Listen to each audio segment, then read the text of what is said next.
আসসালামু আলাইকুম সবাইকে, ওয়েলকাম হিলিয়ামে। তো জৈব রসায়নের এটা হচ্ছে আমাদের পার্ট 3। জৈব রসায়নের পার্ট 2তে আমরা সাধারণত অ্যালকিন, অ্যালকাইন অ্যান্ড অ্যালকেনটা শেষ করছিলাম। তো আজকে হচ্ছে আমাদের জৈব রসায়নের পার্ট 3-র second class and all over জৈব রসায়নের 9th ক্লাস। ওকে, তো আজকে আমাদের দেখার কথা ছিল হচ্ছে বেনজিন। এখন বেনজিনটা কি? লাস্ট ক্লাসে আমরা অ্যারোমেটিক যৌগ পড়ছিলাম, তাই না? অ্যারোমেটিক যৌগ কীভাবে শনাক্ত করা যায় সেটাও দেখছিলাম। যদি কারো কোনো প্রবলেম থাকে সেক্ষেত্রে লাস্ট ক্লাসটা দেখে নিতে পারো তোমরা। ওকে, তো এখন বেনজিন জিনিসটা কি? তো সবাই জানো বেনজিন একটা কি যৌগ? অ্যারোমেটিক যৌগ। ওকে, অ্যান্ড বেনজিনকে অ্যারোমেটিক যৌগের মূল যৌগ বিবেচনা করা হয়। দেন হচ্ছে বেনজিনের জাতক হচ্ছে ফেনল, টোলুইন, অ্যানিলিন ও বেনজিনের মতোই অসম্পৃক্ততা দেখায়। ক্লিয়ার? অ্যান্ড বেনজিনের সংকেত কি ছিল? বেনজিনের সংকেত ছিল C6H6। এটাকে কেমন দেখা যেত গাঠনিক সংকেতটা? CH double bond, CH single bond, CH আরেকটা ডাবল বন্ড, CH এখানে আরেকটা single bond, CH double bond, CH একটা সিঙ্গেল বন্ড। এটাকে ইজিলি চিত্রের মাধ্যমে আমরা কেমনে প্রকাশ করতাম? একটা ষড়ভুজ আঁকতাম। ওকে ওকে, এটাই হচ্ছে তোমার সেই বেনজিন। ক্লিয়ার? তো এখন আমাদের তোমাদের বেনজিনের বিভিন্ন অবস্থানের নাম দেখতে হবে। তো বেনজিনের আবার অবস্থানটা আবার কি, তাই না? তো বেনজিনের অবস্থান হচ্ছে লাইক ধরো তোমার কাছে একটা বেনজিন আছে এরকম, এই হচ্ছে তোমার সেই বেনজিনটা। তো এখানে একটা জিনিস তোমরা লক্ষ্য করবা যে তোমার এই যে একটা কার্বনের অবস্থান, এই এখানে একটা কার্বন, এখানে একটা কার্বন, টোটাল 3টা 4টা 5টা 6টা, যেহেতু সংকেত ছিল C6H6, তাহলে টোটাল কার্বন কয়টা এখানে? 6টা। তো 6টা কার্বনের 3টা অবস্থান আছে। এই যে তোমার মাথায় যেটা না, এটাকে বলে প্যারা অবস্থান। অ্যান্ড এই হাত অ্যান্ড এই হাত, ধরো এই দুটাকে তুমি হাত বিবেচনা করো, ঠিক আছে? এটা হচ্ছে মাথা, এই দুটা হচ্ছে হাত। তো হাত দুইটাকে আমরা ডিনোট করব অর্থ দিয়ে, অর্থ। ওকে, অ্যান্ড এই দুটাকে তুমি পা কাউন্ট করো, এটাও হবে অর্থ। তো পা দুইটা কি হবে জানো? পা দুইটা হবে মেটা, মেটা। অ্যান্ড লাস্টে যে লেজ আছে না, লেজটাও হবে প্যারা। সো এটা মনে রাখবা হচ্ছে তোমরা ইজিলি পম দিয়ে, POM, অর্থাৎ ফার্স্টে আসবে প্যারা, দেন আসবে অর্থ, দেন আসবে মেটা। এখানে লেখাই আছে যে পিতে প্যারা অ্যান্ড সংক্ষেপে যদি আমি প্রকাশ করতে চাই, ধরো আর একটা বেনজিন আঁকি আমি, এরকম আঁকলাম, এটাকে পি, এটা ও, মেটাকে এম, এটাও পি। তো পি দ্বারা প্যারা ডিনোট করতেছে, ও দ্বারা অর্থ, অ্যান্ড মে দ্বারা মেটা। প্যারার বিপরীতে, এটার বিপরীতে, উপরের বিপরীত নিচে প্যারা। অর্থের ধরো এটা তোমার রাইট সাইড, এটা হচ্ছে লেফট সাইড, তো রাইট সাইডের বিপরীতে লেফট সাইড অর্থ আছে, অ্যান্ড মেটার বিপরীতেও মেটা আছে। ঠিক আছে? ক্লিয়ার? এখন যেটা দেখব সেটা হচ্ছে বেনজিনের সমাণু। আসলে বেনজিনের সমাণুটা কেমন হইতে পারে? এটা মেইনলি তোমাদের MCQ এর জন্য লাগবে, MCQ। এখন প্রকৃতপক্ষে বেনজিনের কোনো সমাণু নেই। ওকে, ধরো তোমার কাছে একটা এরকম বেনজিন আছে, তোমাকে বললো এই বেনজিনের সমাণু কয়টা হবে। সো এরকম বেনজিন থাকলে সেটার সমাণু হবে 0, অর্থাৎ কোনো সমাণু থাকবে না। তবে একটা কথা আছে, সেটা হচ্ছে তোমার এই বেনজিনে যদি প্রতিস্থাপক উপস্থিত থাকে, কি উপস্থিত থাকবে? প্রতিস্থাপক, সেক্ষেত্রে সমাণু থাকবে। লাইক এক্সাম্পল হিসেবে যদি আমি লিখতে চাই, ধরো তোমার কাছে একটা বেনজিন আছে এরকম, এই হচ্ছে তোমার সেই বেনজিন, অ্যান্ড এই মাথায় একটা প্রতিস্থাপক OH আছে বা হাইড্রোক্সিল আছে। তো OH একটা প্রতিস্থাপক না? অবশ্যই, অ্যান্ড সাধারণ বেঞ্জিনের সাথে একটা প্রতিস্থাপক অ্যাড আছে। তো এই প্রতিস্থাপক যেহেতু অ্যাড আছে, এরকম প্রতিস্থাপক যুক্ত বেঞ্জিনের সমাণু থাকে। অ্যান্ড মজার কথা হচ্ছে, যখন হাইড্রক্সিল প্রতিস্থাপক উপস্থিত থাকে, এই বেঞ্জিনটাকে আমরা ডাকি হচ্ছে একটা স্পেশাল নাম, সেটা হচ্ছে ফেনল। ওকে, ফেনল। ক্লিয়ার? এখন এটা আমার এই যে প্রতিস্থাপকটা কোন অবস্থান আছে দেখো তো, প্যারাতে আছে না? তো এরকম 6টা অবস্থানে তোমার 6টা প্রতিস্থাপক থাকতে পারে। এখন প্রতিস্থাপকের সংখ্যা অনুযায়ী বেঞ্জিনের কয়টা সমাণু থাকবে সেটা আমরা দেখব। দেখো, তো এখানে সুন্দরভাবে লেখা আছে যে বেঞ্জিনের প্রতিস্থাপক যখন একটা প্রতিস্থাপক থাকবে তখন সমাণু একটা, যখন 2টা প্রতিস্থাপক থাকবে, ধরো প্রতিস্থাপক 2টা সেম, তখন সমাণু 3টা, সামহাও প্রতিস্থাপক 2টা ভিন্ন, সেক্ষেত্রে সমাণু 3টাই হবে। অ্যান্ড যখন প্রতিস্থাপক 3টা, ধরো প্রতিস্থাপক 3টা সেম, সমাণু হবে 3টা। ধরো প্রতিস্থাপক 2টা সেম কিন্তু একটা ভিন্ন, সেক্ষেত্রে সমাণু হবে 6টা। আবার ধরো প্রতিস্থাপক হচ্ছে তোমার 3টাই অভিন্ন, মানে হচ্ছে 3টাই ভিন্ন, ঠিক আছে? তো সেক্ষেত্রে আসলে তোমার কি হবে বেঞ্জিনের সমাণু? যখন তোমার 3টাই ভিন্ন থাকবে, হ্যাঁ, তখন হচ্ছে সমান হবে 10টা। এখানে আমাদের একটা ভুল আছে, সেটা হচ্ছে প্রতিস্থাপক, এটা হবে না, এখানে হবে প্রতিস্থাপক 3টাই ভিন্ন। তো এক্সাম্পল নেই কিছু আমরা, হ্যাঁ, এক্সাম্পল ধরো তোমার কাছে একটা বেঞ্জিন আছে এরকম, 1 নম্বর এক্সাম্পল, এই হচ্ছে বেঞ্জিন। তো এই বেঞ্জিনে হচ্ছে এখানে একটা CH3 মূলক আছে বা প্রতিস্থাপক আছে, এই 2 মেটাতে 2টা প্রতিস্থাপক আছে। তো এখন যদি তোমাকে কোশ্চেন করা হয় সমাণু কতটি, তখন তোমার অ্যান্সার কত হবে? এখানে দেখো প্রতিস্থাপক কয়টা আছে? 3টা আছে না? প্রতিস্থাপক কয়টা আছে আমার? এই একটা প্রতিস্থাপক, এই একটা, এই একটা। মজার কথা হচ্ছে প্রতিস্থাপক 3টাই কি সেম CH3, অর্থাৎ এখানে মিথাইল আছে।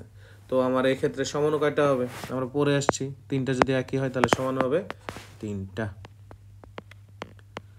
ক্লিয়ার? আরেকটা এক্সাম্পল নিই, 2 নম্বর এক্সাম্পল আমাদের। ধরো তোমার কাছে সেম আরেকটা বেঞ্জিন আছে, বেঞ্জিনের সাথে 3টা প্রতিস্থাপক আছে, এখানে একটা OH হাইড্রক্সিল, এখানে একটা হাইড্রক্সিল, অ্যান্ড এখানে একটা CH3। তো দেখো এখানে প্রতিস্থাপক কয়টা আছে? 3টা, এই একটা, এই একটা, এই একটা। অ্যান্ড মজার কথা হচ্ছে হাইড্রক্সিল হাইড্রক্সিল সেম, বাট তোমার এখানে কি CH3 আছে না, এটা কি ভিন্ন না? সো তোমাকে যদি কোয়েশ্চেন করা হয় এখানে সমাণু কয়টা, সমাণু কতটি, সেক্ষেত্রে কত হবে?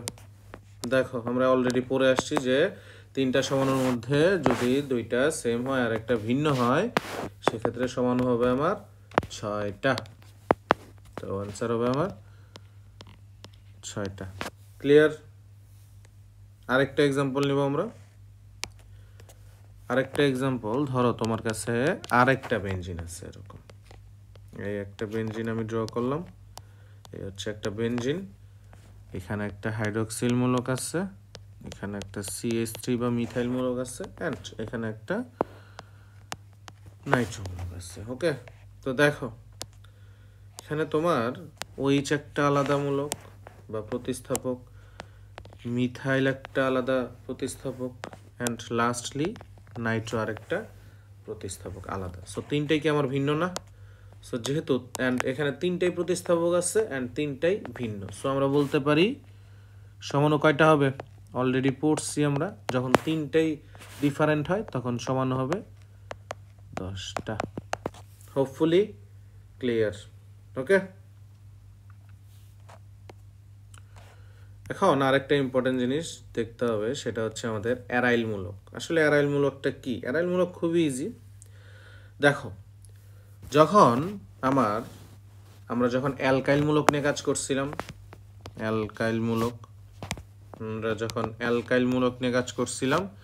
তখন অ্যালকাইল মূলককে আমরা সংক্ষেপে প্রকাশ করছিলাম আর দ্বারা। এখন এই অ্যালকাইল মূলকটা আমরা কিভাবে পেয়েছিলাম? অ্যালকেন থেকে একটা হাইড্রোজেন অপসারণ করলে যা অবশিষ্ট থাকতো সেটাকে আমরা অ্যালকাইল মূলক বলতাম, অর্থাৎ অ্যালকেন মাইনাস একটা হাইড্রোজেন। অ্যান্ড এই অ্যালকাইল মূলকের সাধারণ সংকেত কি ছিল? CnH2n + 1। এটা ছিল আমার অ্যালকাইল মূলক। অ্যান্ড যেহেতু আমরা অ্যারাইল মূলক নিয়ে কথা বলতেছি, সো দেখতে হবে অ্যারাইল মূলকটা কি। অ্যারাইল মূলকও খুব ইজি একটা জিনিস। দেখো, যখন একটা বেনজিন অণু আছে না তোমার, এই বেনজিন থেকে একটা মাত্র হাইড্রোজেন অপসারণ করবা, যা অবশিষ্ট থাকবে সেটাই হচ্ছে অ্যারাইল মূলক। অ্যান্ড অ্যারাইল মূলককে তোমার প্রকাশ করা হয়, যেমন অ্যালকাইলকে আর দ্বারা প্রকাশ করা হতো, অ্যারাইলকে প্রকাশ করা হয় AR। অ্যান্ড এটা ভাইবো না, এটা আর্গন, এটা হচ্ছে অ্যারাইল। ঠিক আছে? সো আমরা অ্যারাইল মূলক কিভাবে পাইলাম? অ্যারাইল মূলক পাইলাম হচ্ছে বেনজিন মাইনাস একটা হাইড্রোজেন, এটা থেকে আমরা পাচ্ছি হচ্ছে অ্যারাইল মূলক। ক্লিয়ার? এতটুকু সবাই আশা করি ক্লিয়ার হয়েছে। এখন আমরা বেনজিনের প্রস্তুতি দেখব, আসলে বেনজিন কিভাবে প্রস্তুত করে। তার আগে একটা 3টা জিনিসের নাম বলি, সেটা হচ্ছে ফেনল, তারপর হচ্ছে টলুইন, আর হচ্ছে জাইলিন। ফেনল কোনটা? দেখো, 1 নম্বর হচ্ছে ফেনল। ফেনলের সঙ্গে হচ্ছে যখন একটা, ধরো এই যে বেনজিন আছে আমার, তো বেনজিনের সাথে আমার হাইড্রক্সিল মূলক অ্যাড আছে, এটাকে বলা হচ্ছে ফেনল। ক্লিয়ার? আবার ধরো সেম ভাবে এখন আমরা টলুইন দেখি। টলুইন একটা বেনজিন আছে আমার, ওকে, এই একটা বেনজিন, অ্যান্ড বেনজিনের মাথায় অর্থাৎ প্যারা অবস্থানে একটা CH3 বা মিথাইল মূলক আছে, এটাকে তখন আমরা বলবো কি বলবো? টলুইন। তাহলে জাইলিন কোনটা? তো জাইলিনও দেখি,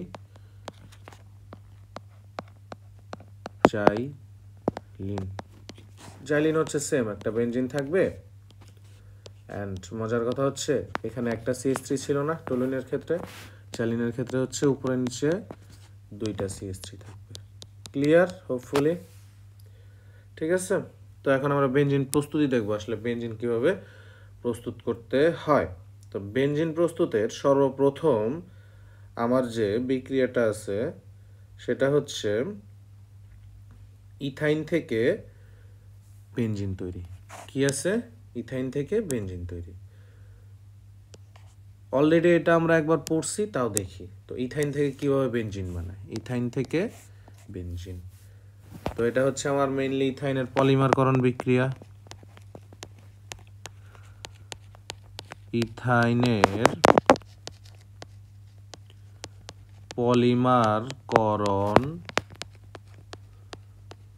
বিক্রিয়া হতেই মেইনলি বেনজিন প্রস্তুত করা হয়। ওকে, এটা অলরেডি একবার আমরা পড়ছি অ্যালকাইনের গুরুত্বপূর্ণ বিক্রিয়াতে, তাও আবার দেখি। তো এক্সাম্পল দেই, এক্সাম্পল হচ্ছে যেহেতু ইথাইন, সো এটা একটা অ্যালকাইন হবে। আমার কয় অণু ইথাইন নিতে হবে জানো? 3 অণু, কারণ ইথাইনের সংকেত হচ্ছে কি C2H2 না, অ্যান্ড বেনজিনের সংকেত কি C6H6। তো আমার C2H2 থেকে C6H2 পাইতে 3 অণু ইথাইন লাগবে, অর্থাৎ এর সাথে যদি আমি 3 মাল্টিপ্লাই করি, দেন 3 দুগুণে 6, 6টা কার্বন, অ্যান্ড 3 দুগুণে 6, 6টা হাইড্রোজেন পাবো। সো সেটাই হবে আমাদের বেনজিন, অর্থাৎ 3 অণু CH ট্রিপল বন্ড CH, তার সাথে কি অ্যাড হইতো প্রয়োগ হিসেবে? লোহা। টেম্পারেচার থাকতো 400 ডিগ্রি সেন্টিগ্রেড। সেটা আমি এখানে লিখে দিচ্ছি। প্রভাবক ফেরাম টেম্পারেচার কত ডিগ্রি সেন্টিগ্রেড? 400 ডিগ্রি সেন্টিগ্রেড, খুবই হাই টেম্পারেচার। তো এটা থেকে ডিরেক্ট আমরা বেনজিন পেয়ে যেতাম। বেনজিনের সাধারণ চিত্রটা এঁকে দিই আমি। ওকে, এই হচ্ছে আমাদের বেনজিন, এখানে একটা হাইড্রোজেন। ক্লিয়ার?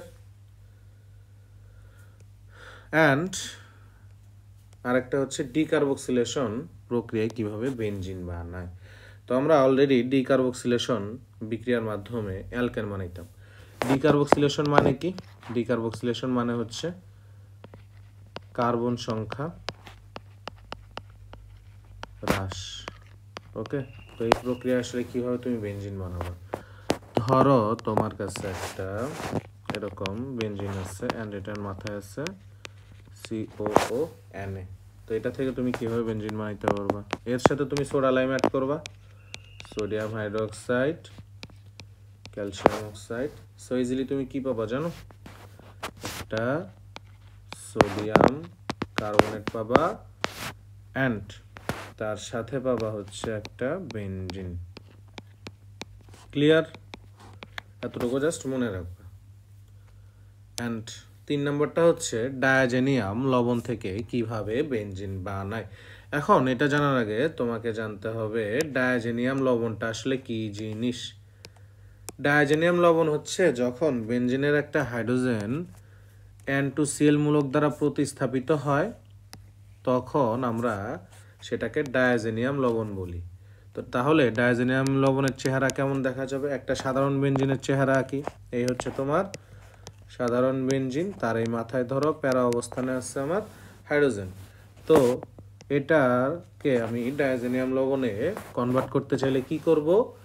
এই যে তোমার এখানে হাইড্রোজেন আছে না, এই হাইড্রোজেনটা আমার N2Cl মূলক দ্বারা প্রতিস্থাপিত হবে।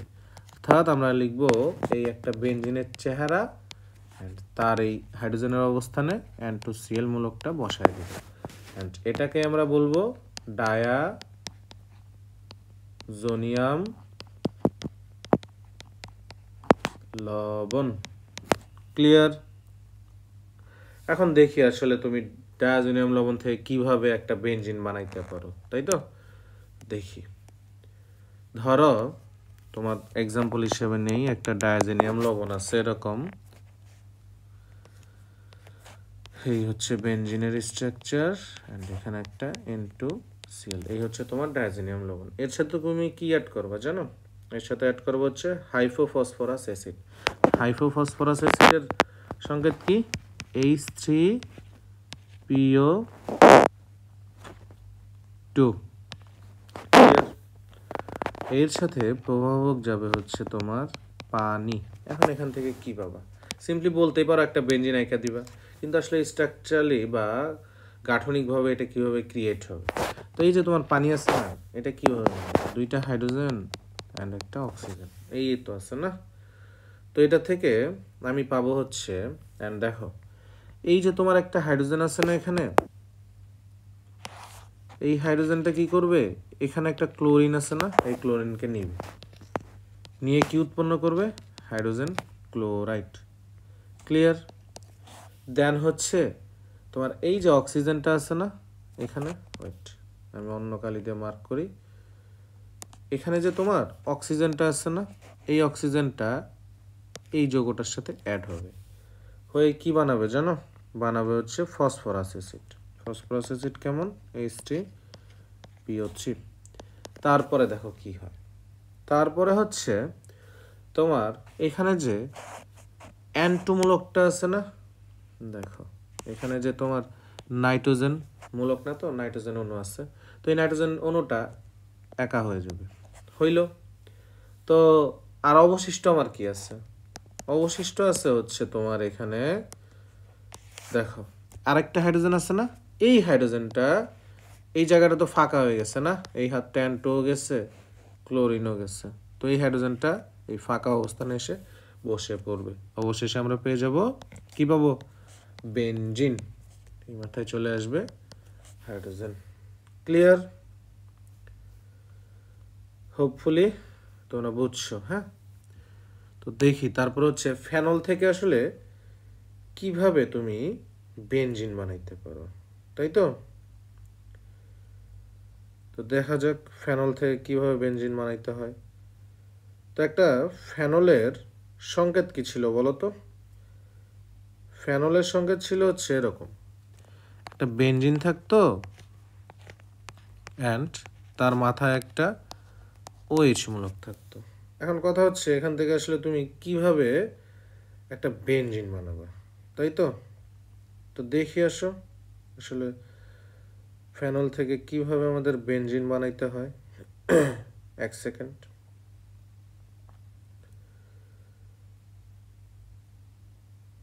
এক মিনিট একটু ওয়েট, ওকে।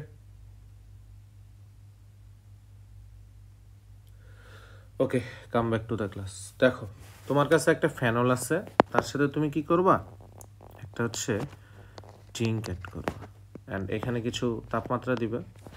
দেওয়ার ফলে কি উৎপন্ন হবে জানো? দেওয়ার ফলে উৎপন্ন হবে হচ্ছে তোমার এই যে এখানে একটা অক্সিজেন আছে না, এই অক্সিজেন অণুকে এই জিঙ্ক নিয়ে নেবে, নিয়ে বানাবে হচ্ছে জিঙ্ক অক্সাইড অ্যান্ড অবশিষ্ট কি আছে, একটা হাইড্রোজেন, সো একটা বেনজিন হয়ে যাবে। ক্লিয়ার? এই হচ্ছে তো আমাদের কাঙ্ক্ষিত বেনজিন। এটাই হচ্ছে তোমার ফেনল থেকে বেনজিন তৈরির প্রক্রিয়া।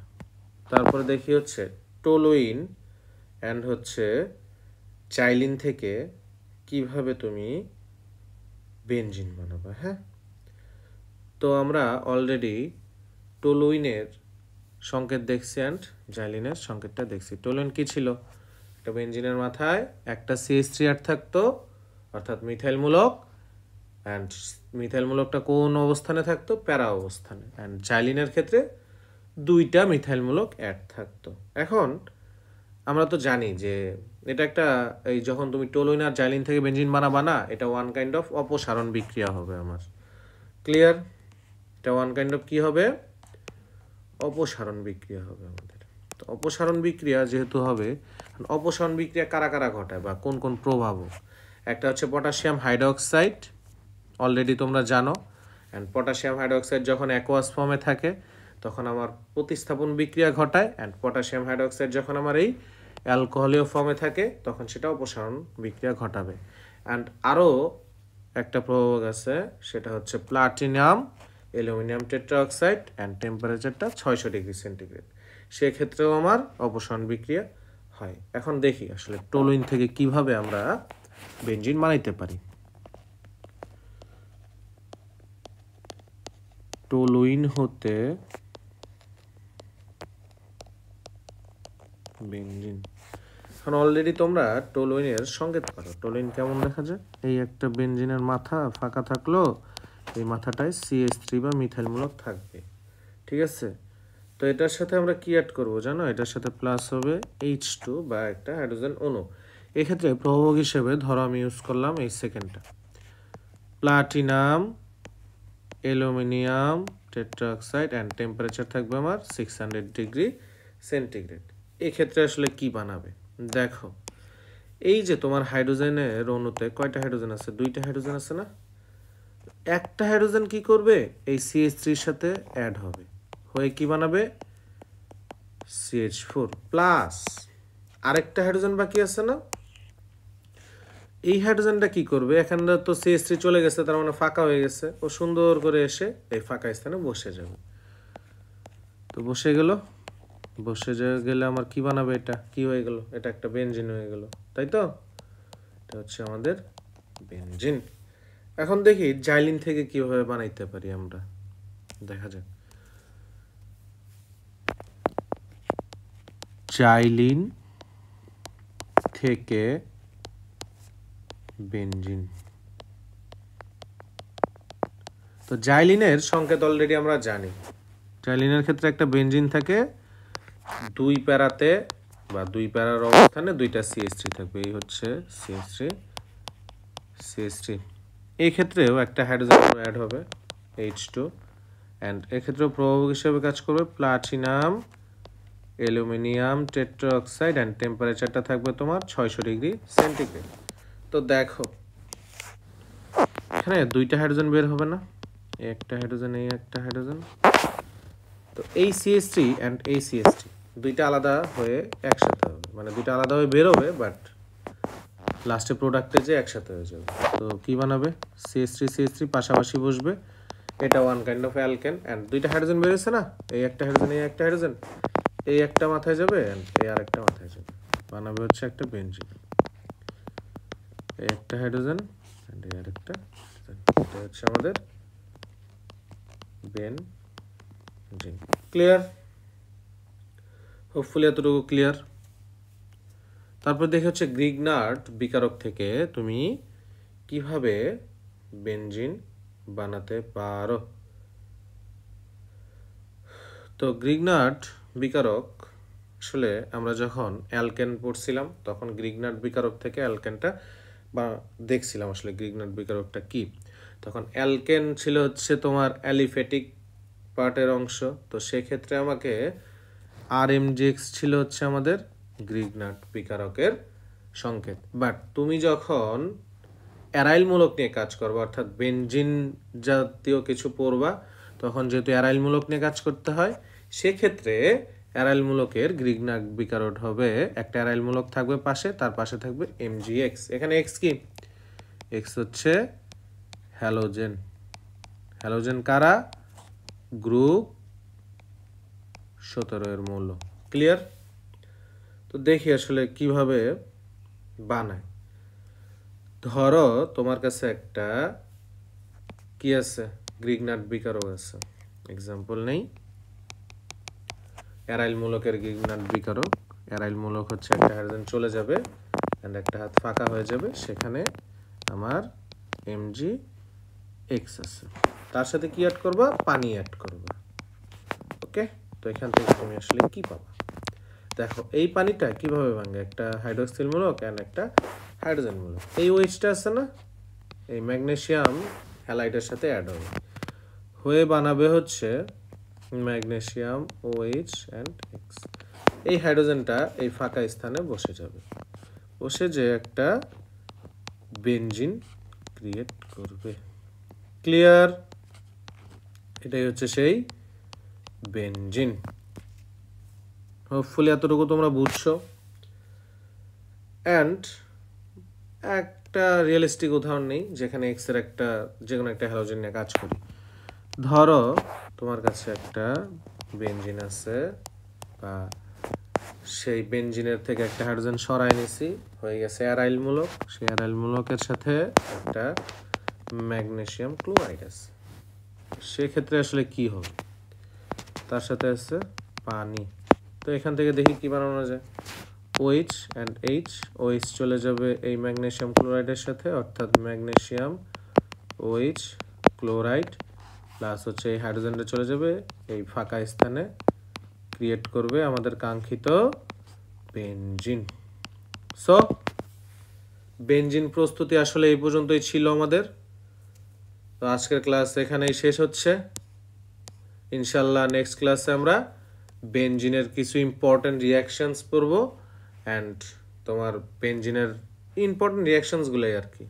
তারপরে দেখবো হচ্ছে তোমরা অলরেডি তো জানো যে HSC-তে অর্গানিক কেমিস্ট্রিতে কিছু জিনিসের মেকানিজম জানানো লাগে, ঠিক আছে? ওই মেকানিজমগুলোও ইনশাল্লাহ আমরা নেক্সট ক্লাসে কভার করার ট্রাই করব।